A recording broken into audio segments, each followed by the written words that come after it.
Hoje aqui, nossa aula, como eu falei com vocês, é a nossa última aula sobre a região Sudeste. Hoje vamos falar sobre os aspectos econômicos da região Sudeste. Vamos falar um pouquinho da economia, das principais atividades econômicas que estão presentes aqui na região Sudeste. É claro que eu tentei trazer as atividades que o livro aborda. Então, por exemplo, eu não abordei aqui prestação de serviço, apesar de ser uma importante atividade econômica da região Sudeste, eu tive que me manter preso ao livro por conta da nossa prova, por conta de tudo mais. Eu vou citar aqui, vou falar para vocês que existe essa atividade econômica, mas eu não cheguei a trazer mais ela profundamente, porque não é a intenção do livro, beleza? Bom, essa aula está lá no capítulo 9, no módulo 4. Enrolou aí. Capítulo 9, no módulo 4, das páginas 352, 354 e 352 até 354. Deu uma embolada feia agora aí, beleza? Bom, mas vamos lá. Qual que é a principal informação que eu preciso saber sobre a região Sudeste, quando eu falo do aspecto econômico da região Sudeste? Eu tenho que entender que a região Sudeste é a região mais dinâmica, é a região mais rica, a região que possui maior desenvolvimento industrial, onde a população possui maior renda per capita. Então, eu vou ter na região Sudeste um conjunto de medidas que vai auxiliar, vai ajudar a essa região a possuir uma quantidade muito grande de desenvolvimento econômico. Então, quando eu falo de região Sudeste, todas as atividades econômicas, tanto a extrativista, quanto a prestação de serviço, quanto a industrial, quanto a agropecuária, são muito bem desenvolvidas. Diferentemente que nós vimos em outras regiões, por exemplo, na região centro-oeste era muito desenvolvido a agropecuária, mas a indústria não era tão desenvolvida assim. Já no Nordeste, a indústria já era um pouquinho melhor desenvolvida, mas a agropecuária, o extrativismo não era tão desenvolvido. Ou seja, aqui na região Sudeste, eu tenho tudo muito bem desenvolvido, tanto a atividade industrial, quanto a atividade agropecuária, tanto a atividade de exploração de minérios, tanto também a atividade de prestação de serviços. Então, toda vez que eu falo em região Sudeste, eu tenho que pensar que a região Sudeste ela é a top em relação à questão financeira no Brasil. Top, né? Top com aspas, para quem não está me vendo aí. É um top meio padrão made in Brasil, mas é um top em relação às outras regiões. Bom, então, mas o que proporciona isso na região Sudeste?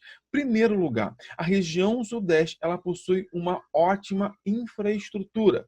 Como eu falo ótima, galera, eu falo em relação às demais regiões do Brasil, tá bom? Não tem como comparar com países da Europa, países desenvolvidos, não tem como. Estou comparando aqui com outras regiões do Brasil. Então, quando eu falo de infraestrutura de transporte, tem as melhores infraestruturas de transporte que nós temos no Brasil. Possuímos um grande mercado consumidor. Ou seja, se eu tenho a principal atividade econômica aqui, eu vou ter a maior quantidade de dinheiro circulando nessa região. Então, a população dessa região vai ter um maior poder aquisitivo.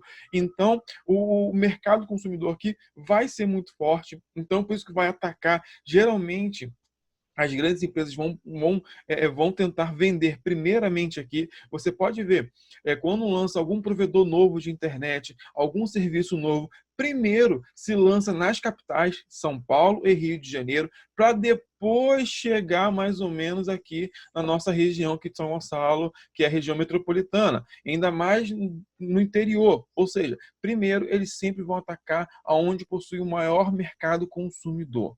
Principalmente, eu posso destacar aí as cidades de São Paulo e Rio de Janeiro, que são as cidades mais dinâmicas em relação a atividades econômicas em todo o estado, ok? Então, essas cidades, tanto São Paulo quanto Rio de Janeiro, eu vou classificá-las como uma metrópole tanto nacional quanto internacional. Lembra, gente, como nós estudamos lá, falando um pouquinho sobre urbanização, sobre metrópoles, e eu falei que existia algumas hierarquias, que algumas metrópoles eram mais importantes, influenciavam mais do que as outras. Existia a metrópole de influência regional, de influência nacional e de influência internacional. Então, São Paulo e Rio de Janeiro são as únicas capitais do Brasil que possuem uma referência, uma influência internacional, ok? São as únicas metrópoles do Brasil. São Paulo, com certeza, disparado, uma influência muito maior, e Rio de Janeiro relacionado mais à parte cultural, turística. Então, quando se fala de turismo, geralmente as pessoas lá fora, influência internacional, olham para o Rio de Janeiro. Quando falam de capital financeira do Brasil, olham para São Paulo, ok? Então, essas duas capitais, elas são as únicas metrópoles do Brasil de influência internacional. Tanto é que muitas pessoas acham que a capital do Brasil é Rio de Janeiro. É comum você ver um filme norte-americano falando essa barbaridade. Bom, mesmo assim, mesmo tendo essas duas cidades, essas duas metrópoles tão importantes, tão ricas, tão dinâmicas, eu vou encontrar nelas também áreas com uma segregação, com uma divisão social muito clara. Aqui eu trouxe uma foto, ó, eu tenho uma foto linda aqui, ó, do Rio de Janeiro, e aqui logo aqui, ó, também uma foto do Rio de Janeiro também, ó. Também muito bonita também, que você vê de longe assim, muito linda, mas quando você chega perto são casas, geralmente casas ainda inacabadas, casas ainda com pouca infraestrutura, onde coleta de lixo é muito rara, o esgoto também não tem um esgoto adequado, encanação, ou seja, eu tenho diversos problemas urbanos presentes nessa região aí. Então, nessas mesmas regiões, eu vou ter uma área dinâmica muito rica e também vou ter uma dinâmica também de áreas muito precárias. Perfeito? Alguma dúvida, galera? Não. Nem? Não? Então, eu vou começar a falar aqui agora sobre o desenvolvimento das atividades industriais de cada uma, perdão, atividades econômicas de cada uma. Primeiro, sobre a indústria. Bom, a indústria primeiro surgiu aqui na região sudeste, as primeiras indústrias do Brasil foram em São Paulo e Rio de Janeiro, principalmente quando, lá em 1930, Getúlio Vargas, que era presidente do Brasil na época, deu incentivo para o mercado econômico brasileiro investir em indústria, criando 3 indústrias de base, que foi a Petrobras, a CSN e a Vale do Rio Doce. Foram as primeiras indústrias de grande porte que o Brasil obteve naquela época. Então, se eu pegar e olhar, pensa comigo. Bom, se as primeiras indústrias de grande porte do Brasil foram em 1930 e a Revolução Industrial aconteceu lá no século XVIII, olha quanto tempo demorou para o Brasil ter uma indústria de grande porte. Enquanto o Brasil estava começando a sua industrialização, outros países, como Inglaterra, Estados Unidos, França, Alemanha, já eram industriais há muito, muito tempo. Então, por esse motivo, eu falo que a industrialização do Brasil ela é uma industrialização tardia. Ok? Mas essa industrialização ela teve início na região sudeste. E isso explica por que hoje existem tantas indústrias, principalmente no estado de São Paulo, que é o estado com o maior número de indústrias do Brasil. E com isso eu tenho isso aqui, ó. Eu tenho esse gráficozinho aqui, lá de 1996 até 2011. Observe que a indústria na região sudeste sempre foi muito mais desenvolvida do que em outras regiões. Caiu um pouco, sim, porque a região sul se desenvolveu muito em relação às suas indústrias, a região nordeste também se desenvolveu muito em relação às suas indústrias, e isso obteve também que a região sudeste caísse um pouco, mas mesmo assim, a região sudeste continua liderando em relação à concentração de indústrias, números de concentração de indústrias, principalmente, como eu falei, São Paulo. E essas indústrias são diversas. Eu vou ter siderurgias, metalurgias, mecânicas, vou ter indústrias alimentícias, de extrativismo, eu vou ter indústrias de alta tecnologia como informática e aeroespacial. Por exemplo, a Embraer é do Brasil e ela está situada em São Paulo. Ou seja, tudo isso acaba ajudando em relação às indústrias em todo o território nacional e ela está presente aqui no Brasil.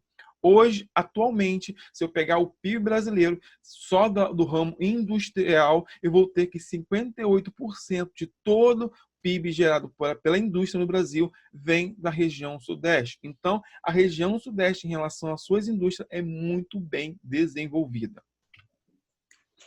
continuando aqui. Alguém ficou com dúvida em relação à atividade industrial, gente? Não. Não? Vamos falar então sobre o extrativismo. O extrativismo também é uma indústria extrativista na região sudeste também é muito desenvolvida, principalmente em dois quesitos. Primeiro, ao minério de ferro, que é retirado lá do quadrilátero ferrífero, lá em Minas Gerais. Fica bem aqui, ó. É a jazida de ferro mais importante do Brasil. De lá, boa parte do ferro, do aço brasileiro, que é exportado para a China, é exportado para a Europa, para os Estados Unidos, vem. Então, essa exploração desse minério é muito importante para o Brasil, porque o Brasil possui uma grande jazida e nessa região ela é desenvolvida. Existem inúmeras empresas explorando o ferro nessa região. A principal dela é a Vale do Rio Doce. A Vale, como é conhecida hoje, que é uma empresa no qual foi privatizada pelo governo brasileiro. Uma outra também empresa também que foi criada lá em 1930 junto com a Vale e hoje é responsável por explorar os recursos minerais no Brasil é a Petrobras, que vai explorar todo o recurso de petróleo. E isso é muito importante. Para a gente que mora aqui próximo, que acaba vendo como que Maricá, Magé não, Maricá, qual outro lugar? Campos, se desenvolveram tão fortemente, Rio das Ostras também se desenvolveu muito por conta do petróleo. A gente consegue observar como que o petróleo é importante para esses municípios. E principalmente porque lá em 1930, quando a Petrobras ela surgiu, ela foi criada para explorar o petróleo que ficava lá na Bahia, porque até então não se conhecia, não se tinha noção que existia petróleo na bacia aqui do Atlântico, na costa, principalmente de Campos. Bom, com essa descoberta, possibilitou-se então um investimento maior em quantidade mais, como posso assim, uma maior quantidade para explorar esse petróleo. Bom, quando começou a explorar esse petróleo e foi se investindo cada vez mais, e principalmente em águas profundas, se descobriu aí então o pré-sal. O pré-sal foi o suprassumo, perdão. Esse pré-sal ele possui uma grande reserva. Claro que não é uma das maiores do mundo, pelo contrário, mas mesmo assim a descoberta do pré-sal e a exploração do pré-sal fez com que o Brasil chegasse a outro patamar. Hoje, para você ter uma ideia, a Petrobras ela é referência mundial quando se fala em exploração de águas profundas. Então, toda vez que existe uma exploração em águas profundas que precisa se explorar em lugares muito, muito profundos, a empresa número 1 no Brasil em relação à tecnologia, em relação ao desenvolvimento, é a Petrobras. Para você ter uma ideia, olha só como que é difícil você explorar o pré-sal, que hoje a Petrobras já explora já. Antigamente, o petróleo que ficava na bacia de Campos ficava aqui, ó, na camada pós-sal, que é a camada acima da camada de sal. Aí eu tenho essa camada aqui, o solo, eu tenho a coluna do mar, né? Tem o solo marinho e vou ter essa camada do pós-sal. Aqui fica até uma quantidade razoável de petróleo, que era o petróleo que a Petrobras retirava lá da bacia de Campos. Só que descobriu muito mais petróleo na camada pré-sal, que é a camada abaixo dessa camada de sal aqui. E para você fazer essa exploração é muito complicado. Por quê?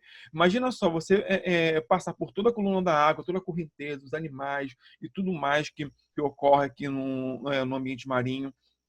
Você perfurar uma camada da crosta terrestre, passar por essa camada de sal, que é algo muito complicado. Por quê?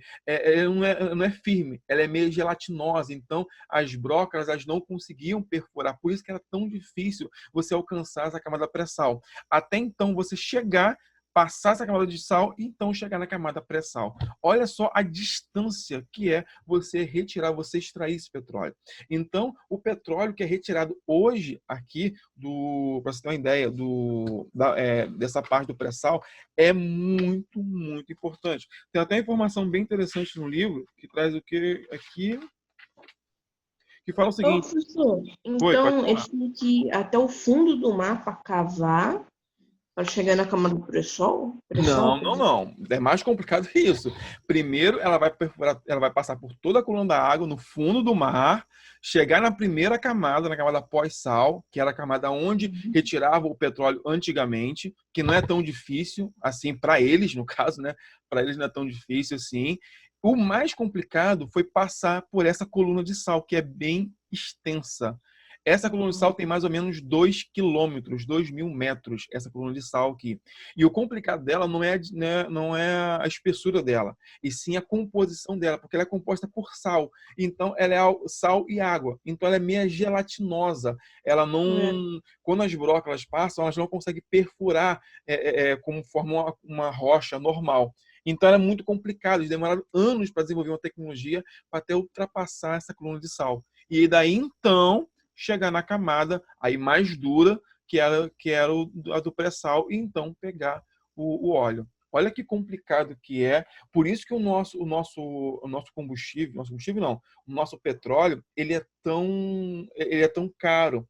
Ele não tem condições, por exemplo, o petróleo brasileiro não tem condições de competir com o petróleo, por exemplo, da Arábia Saudita, que está próximo à crosta terrestre, onde os caras furam faz um buraquinho e sai petróleo. É muito mais caro o nosso petróleo, é muito mais caro, não tem como a gente competir.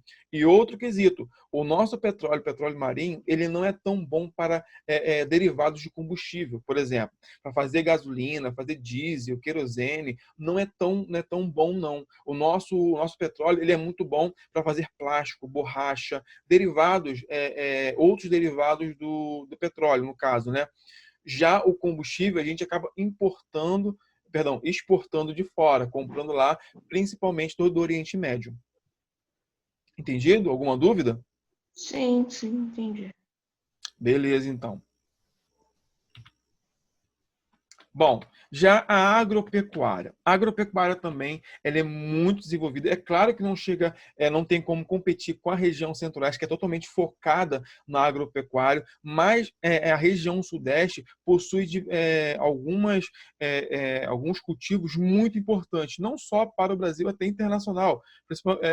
Por exemplo, o café. O café brasileiro, boa parte dele vem da região sudeste. Não sei se você sabe, o Brasil é líder mundial na produção de café. É reconhecido internacionalmente o café brasileiro como de alta qualidade. É claro que o café que nós tomamos aqui, nosso famoso pilão, o Pimpinela, não tem essa qualidade toda do café que vai ser exportado. Mas mesmo assim, é um café de alta qualidade. E como falei, o Brasil é o maior exportador do mundo de café. E boa parte desse café vem da região de São Paulo, lá. E o que possibilita isso? Possibilita o grande investimento em tecnologia. Como eu falei, a região sudeste possui uma quantidade de dinheiro muito grande. Então, por esse motivo, ela consegue investir tanto em tecnologia como maquinários, defensivos químicos, correção da acidez do solo, e tudo isso acaba se revertendo na produtividade, que acaba sendo muito, muito alta. Outros produtos também muito importantes da região sudeste é a cana-de-açúcar, principalmente na produção de etanol e também na laranja. O Brasil é um dos maiores exportadores do mundo em relação à laranja. E também a cana-de-açúcar, falando aqui, o Brasil também é um dos maiores produtores do mundo de etanol. Principalmente da cana-de-açúcar, que possui as melhores qualidades. Os Estados Unidos até tenta fazer um etanol do milho, só que a qualidade da cana-de-açúcar brasileira é muito maior e acaba tendo uma queima, um poder de energia muito maior. Então, o Brasil, nessas relações assim, é muito desenvolvido. Então, a gente possui um benefício muito grande em relação a essa região, em relação a esses produtos. Alguma dúvida, galera? Tô passando, hein? Não. Antes de passar para o próximo aqui, eu quero citar também a prestação de serviço. O que é prestação de serviço? Prestação de serviço é todo mundo que trabalha prestando serviço para alguém. Por exemplo, um médico, um advogado, um professor, uma pessoa que trabalha, por exemplo, limpando a rua, um gari, por exemplo. Todas as pessoas, elas estão prestando algum tipo de serviço. E esse setor é o setor que mais gera emprego. não só na região Sudeste, mas no Brasil como um todo. Então, toda vez que eu olhar para a região Sudeste, eu preciso pensar, perceber essa atividade econômica muito importante. Acredito que provavelmente os pais de vocês, ou a maioria deles, trabalhem no setor de prestação de serviço, por ser uma área tão grande em relação ao Brasil, como eu falei, a região é a atividade econômica que mais gera emprego no Brasil é a prestação de serviços. Bom, agora falando da desigualdade social, estamos indo para o final já, e eu quero falar, mesmo falando que a região Sudeste, nossa, é tudo isso, é a principal na exportação de café, de cana-de-açúcar, tem muita tecnologia, laranja também, é as maiores exportadoras de laranja, suco de laranja do mundo. Em relação ao petróleo, nós temos a empresa mais desenvolvida na exploração de petróleo do mundo em águas profundas. Nós temos a Vale, que, poxa, é uma exploradora de minérios muito importante no mundo inteiro, tem sedes no mundo inteiro, temos indústrias aqui de todas as nações aqui presente na região Sudeste. Nós temos um grande mercado consumidor com a população com a maior renda per capita do Brasil. Só que, mesmo assim, nós temos uma grande desigualdade social. O que é desigualdade social? Desigualdade social é quando as oportunidades não é a mesma para todos. Vai ter um grupo de pessoas que vão ter uma qualidade de vida, uma oportunidade muito maior em comparação com a outra. E essa desigualdade social aqui, principalmente no Rio de Janeiro, em São Paulo, é muito aparente. Onde eu vejo fotos assim, ó, eu tenho um condomínio de luxo, onde tem quadra de tênis, onde tem tudo que é possível, e do outro lado, muito mal, tem uma rua aqui, nem asfaltado é aqui, ó. Eu vou ter casas, como eu falei, precária, com serviço de coleta de lixo, ou até mesmo esgoto, água encanada, uma área muito precária. Então, é comum eu ver relações desse tipo aqui. A gente mesmo conhece. Por exemplo, aqui perto da gente, lá na nossa escola, a gente consegue ver esse padrão, essa diferença. Onde vai ter um lugar, onde vai ter as casas mais envolvidas, as casas mais bonitas, e logo do lado ali vou ter aquelas casas um pouco mais precárias, um pouco mais carentes, aonde eu vou ter até pessoas morando próximas aos rios, em costas de morro, aonde é muito perigoso, principalmente pelo desabamento, desmoronamento em época de chuvas. Então eu vou ter esse desequilíbrio em nossa região. Bom, e isso se perpetua por diversos. Essa configuração, essa desigualdade social não é algo de agora.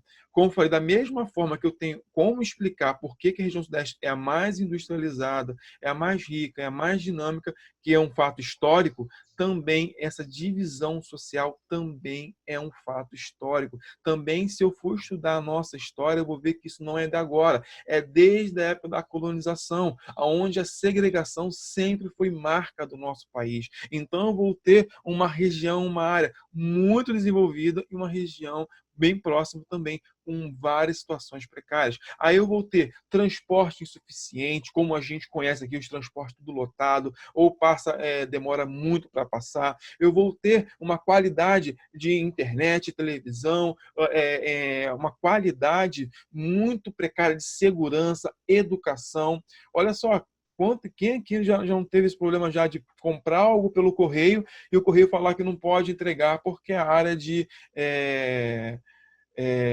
perigosa, é uma área de difícil acesso. Por quê? Por conta de Área de área risco. de risco, perfeita. Ou seja, grande parte, a gente convive com isso, que a gente mora aqui. Por quê? Porque acaba sendo uma desigualdade social muito grande, onde uma região tem tudo, tem segurança, educação, tem transporte de qualidade, tem vias onde praticamente onde não tem trânsito e tudo mais, e outras regiões totalmente ao contrário. Para você ter uma ideia, a linha 4 do metrô, perdão, a linha 3 do metrô era para sair há muito tempo. Linha 3, agora eu estou confundindo, não sei se é a linha 3 ou a linha 4, que ligaria Niterói até a capital, Rio de Janeiro, que iria passar pela ponte, todo algo muito bonito, que é pegar todo São Gonçalo, e chegar de Itaboraí, passar por São Gonçalo, chegar em Niterói, e daí então levar até a capital do Rio de Janeiro. Simplesmente esse projeto foi abandonado. Eles pularam da linha 4, eles foram para a linha 5, que é a linha que vai ligar a Zona Sul ao centro do Rio. Olha que loucura! É muito mais importante essa linha aqui, que iria beneficiar muito mais gente, mas não, eles preferiram beneficiar um grupo menor, mas um grupo menor aonde paga, onde vai ter um poder aquisitivo muito maior, e então vai se beneficiar mais do que a gente, né? Infelizmente. Bom, ficamos por aqui. Alguém tem alguma dúvida sobre